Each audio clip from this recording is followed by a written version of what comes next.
Have you ever stopped to think about what it really takes to build something completely new? Mm. I mean, not just tweaking something that's already out there, but, something that genuinely changes the whole game. That really is the fundamental question behind massive innovation, isn't it? How do you truly create from scratch? Yeah. Going from, well, nothing to something. Exactly. And today, we're going to dig into the thinking of someone who's not only wrestled with that question, but really built an empire on his answers. Peter Thiel, Ah, Thiel, co-founder of PayPal, Palantir. right? And an early crucial investor in companies like Facebook and SpaceX. We're unpacking his book, Zero to One, Notes on Startups or How to Build the Future. It's pretty influential stuff. Oh, definitely. It's one of those books that forces you to challenge a lot of assumptions about business, about innovation. Thiel really pushes back against conventional wisdom. Yeah, he does. Yeah. So our mission here is to pull out the core ideas from Zero to One.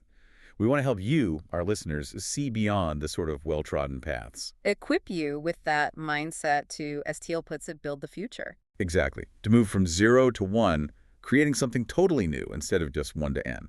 Which is just copying or improving what's already there. Yeah, just iterating. And honestly, I'm really excited to get into some of his more, let's say, contrarian ideas. Yeah. They offer such a different lens for anyone looking to make a real impact. And that 0 to 1 versus 1 to n distinction, it's not just a clever phrase. It's absolutely central to his whole philosophy. It really reframes how you view progress itself. Okay, so let's unpack that a bit.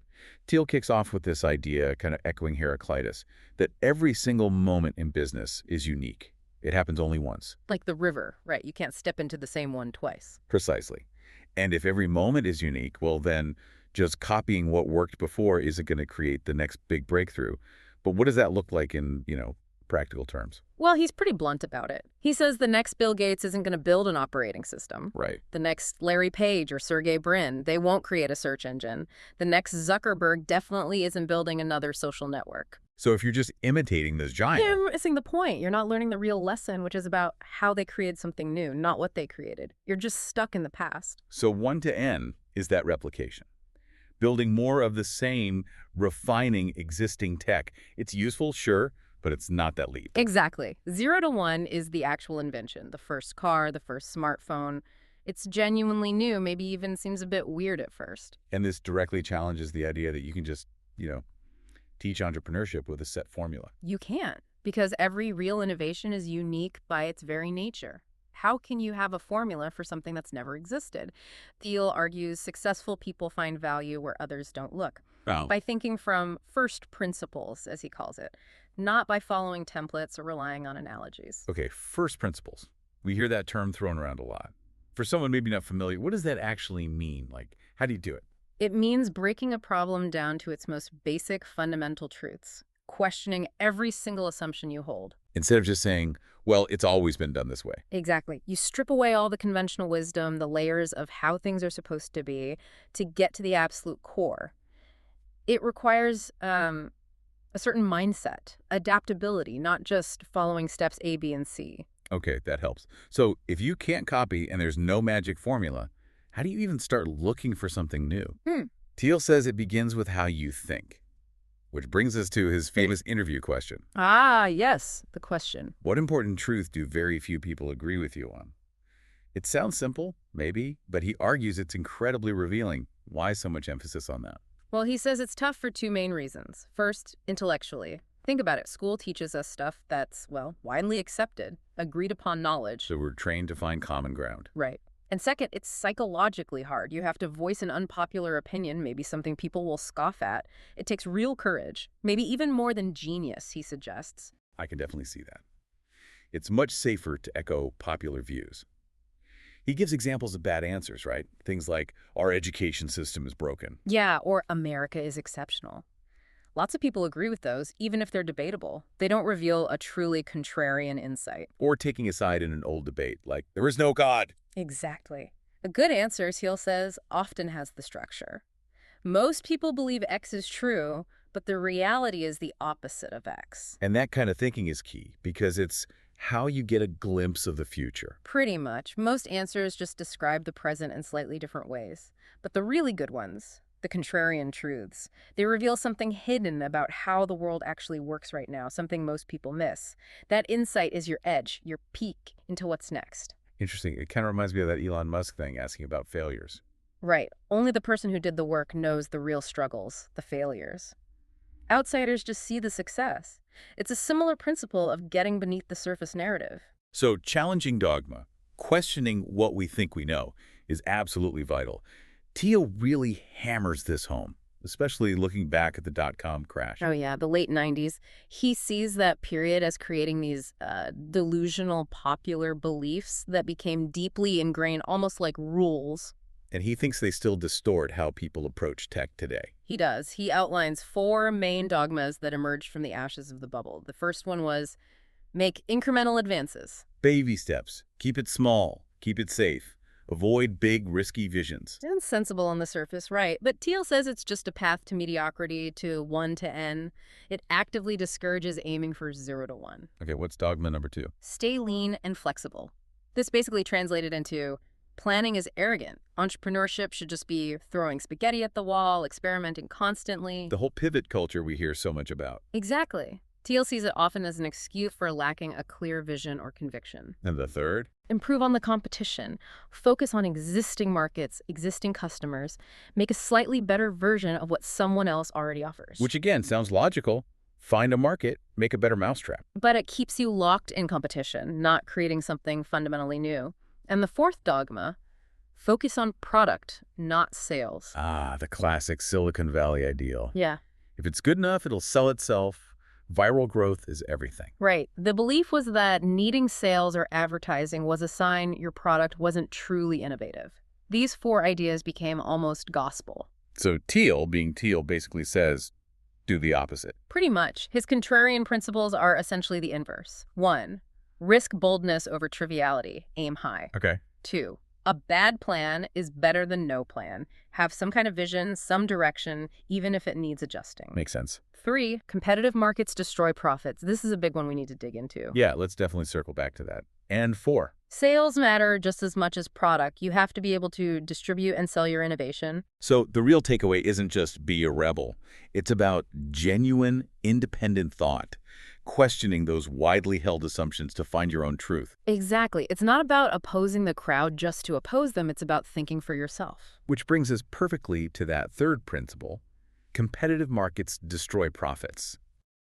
This feels like maybe his most provocative idea. Progress comes from monopoly, not competition. That sounds wrong somehow. Yeah. How does he justify that? It definitely goes against the grain, doesn't it? We're taught competition is the engine of capitalism, but think about his example, the airline industry. Okay. It creates massive value, right? Flying people everywhere. But how many airlines consistently make good profits? Very few. The competition is just brutal. Margins are paper thin. Yeah, you see airlines going bankrupt all the time. Yeah. Or think about local restaurants. Exactly. Intense competition, low margins, minimum wage jobs, everyone just trying to survive day to day. So competition drives prices down, which is good for consumers maybe, but bad for the businesses. And potentially bad for long-term innovation within that sector. Now, contrast that with, say, Google in its dominant search era. Right. Thiel argues Google created less total economic value than the entire airline industry, but captured vastly more profit. Why? Because it had a near monopoly. It was worth, at one point, more than all U.S. airlines combined. So he's arguing for creative monopolies, not the old railroad baron type, but companies that create something new and dominate that space. Precisely. These aren't monopolies that just jack up prices on existing goods. They create new categories of abundance. And because they aren't locked in that death, struggle with competitors. They have breathing room. Exactly. They can afford to think long-term. They can invest in R&D, pay their employees well, focus on making the product better, even consider their wider impact. Hence Google's early don't be evil motto. They aren't just scrabbling for survival. They can plan beyond the next quarter. It's not about extracting value, but creating and capturing the value of something new. But what about the idea that competition spurs innovation? Doesn't rivalry push companies to be better? Thiel sees a big downside to rivalry. He uses this interesting comparison between Marx and Shakespeare. Okay. Marx saw conflict arising from fundamental differences, but Shakespeare's rivals, often they start out quite similar. And the feud makes them become even more alike, obsessed with each other, losing sight of what really matters. Like the Montagues and Capulets? Right. In business, he sees that Shakespearean dynamic. Companies get fixated on beating their rivals, they start imitating them, reacting to their moves, and lose sight of their own unique mission. They get stuck fighting over old territory instead of creating new frontiers. That makes a surprising amount of sense. You're so busy watching the competition you forget to look ahead, which actually ties into another of his contrarian points, challenging the whole first mover advantage. Yeah, that's another sacred cow he challenges. Get there first, plant the flag. Yeah, but he says, maybe being first isn't the goal. Maybe you want last mover advantage. That just sounds counterintuitive. It does initially. But his point is, moving first is just a tactic. What really defines a successful business is generating sustained cash flows over the long term. Okay, so durability. Right. The goal isn't just to be first. It's to be the last one standing in that market, to make the final defining improvement or innovation that secures you years, maybe decades, of those monopoly-like profits. So you need to build something that not only grows fast, but also lasts. It's not just about those vanity metrics in the short term. You have to ask the hard question, will this business still be dominant a decade from now? And achieving that requires more than just a good idea. It needs a powerful vision and, crucially, the right team. Absolutely. He really emphasizes that success isn't just luck. You're not, as he puts it, a lottery ticket. He points to Steve Jobs. Right, Jobs didn't stumble into the iPhone. He had a long-term vision, planned meticulously, worked backwards from a vision of perfection. No focus groups dictating the product. It was deliberate creation, and that starts right at the beginning with who you found the company with. Thiel compares it to getting married. A very apt analogy. Founder disputes are messy and often fatal to the startup. Get that initial relationship wrong, and the whole structure is shaky. He also talks about keeping boards small, like 3 to 5 people, to stay effective. And making sure everyone is aligned. He argues people without equity or a full-time commitment are fundamentally misaligned, focused on short-term gains. Which leads to the PayPal Mafia example. It wasn't just about hiring resumes. Not at all. It was about finding people who shared interests, a work ethic, a specific vision. That cohesion, that culture was the breeding ground for future founders of huge companies like Tesla, LinkedIn, YouTube. It's incredible. And that culture influences recruiting too. He poses that tough question for founders. Why should the 20th employee join you? Yeah, because talented people have options. They can probably get paid more elsewhere. The answer has to be about the unique mission, the specific team, the chance to build something truly new alongside people they connect with. Otherwise, you're just competing on salary, which isn't sustainable for a startup aiming for that monopoly status. Okay, so we've got the contrarian thinking, the focus on monopoly, the importance of vision and team. What about getting the product out there? He challenges another Silicon Valley belief. Build it and they will come. Right, the idea that great products market themselves. Thiel says that's often wishful thinking, advertising and sales work. Even if it's sometimes hidden. Especially when it's hidden. He uses examples like investment bankers selling companies or politicians selling themselves. Distribution is critical, he argues, and often vastly underestimated by tech founders who are focused purely on the engineering. So startups shouldn't just ignore sales and marketing. Definitely not, but maybe not traditional big budget campaigns. He suggests focusing on things like viral marketing, finding clever ways to achieve exponential growth and reach the right audience efficiently, rather than splashy PR stunts. And looking ahead, he has a specific take on AI and automation too, doesn't he? It's not the typical robots are taking over fear. No, it's more pragmatic. Computers are great at processing vast amounts of data. Humans excel at making nuanced judgments, complex decisions, creative leaps. So the future isn't man versus machine. It's man and machine. The most successful ventures will be the ones that figure out how to leverage the strengths of both, making them partners, not rivals. Okay, so putting all these pieces together, the contrarian approach, the monopoly goal, the need for vision, team, and distribution, how do you actually start building this kind of 0 to 1 company? He emphasizes starting small, right? Incredibly small, often. Dominate a tiny niche first. He uses the failure of many green tech companies in the 2000s as a cautionary tale. What went wrong there? It seemed like a good idea, clean energy. The idea was fine, but many failed because they tackled huge competitive markets from day one. There was too much government influence distorting things, too much capital chasing immature tech, and they underestimated the sheer difficulty of competing in established energy markets. They went too big, too broad, too soon. Instead of following his rule. Which is, start by dominating a small, specific niche market. Nail that first. Like Facebook, starting with just Harvard students. Get it right there, build momentum, then expand methodically. Exactly. Don't just write a general trend like, oh, AI is the future, let's do AI. You need a concrete plan for how your specific company will create unique value and capture it within a defined market that you can actually win. And he provides that checklist, those 7 key questions for founders to ask themselves. Yeah, they're really probing, like, can you create breakthrough technology, something 10x better? Is this the right time? Critically, will your market position be defensible in 10 or 20 years? Do you have a great team?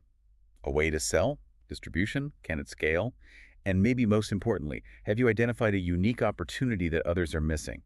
That secret truth again. It forces you to be brutally honest about your venture's potential, to actually achieve that 0 to 1 leap and build an enduring, valuable business, not just another Me Too competitor. Okay, so let's try and wrap up this deep dive into Thiel's 0 to 1. The core message seems to be, challenge everything. Think differently, pursue a unique vision, aim for that creative monopoly by offering genuinely new value. And focus relentlessly on that transition from 0 to 1. It's really a call for radical originality and deliberate creation. He fundamentally rejects the idea that the future just sort of happens. Right. He believes it's built, it's shaped by the choices and actions that individuals, that you take as founders, innovators, thinkers. Which leaves us with a really potent thought to mull over.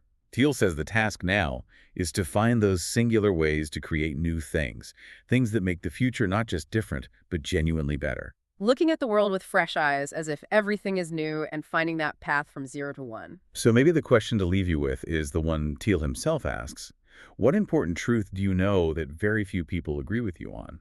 Ponder that. It might just hold the seed of the next big thing.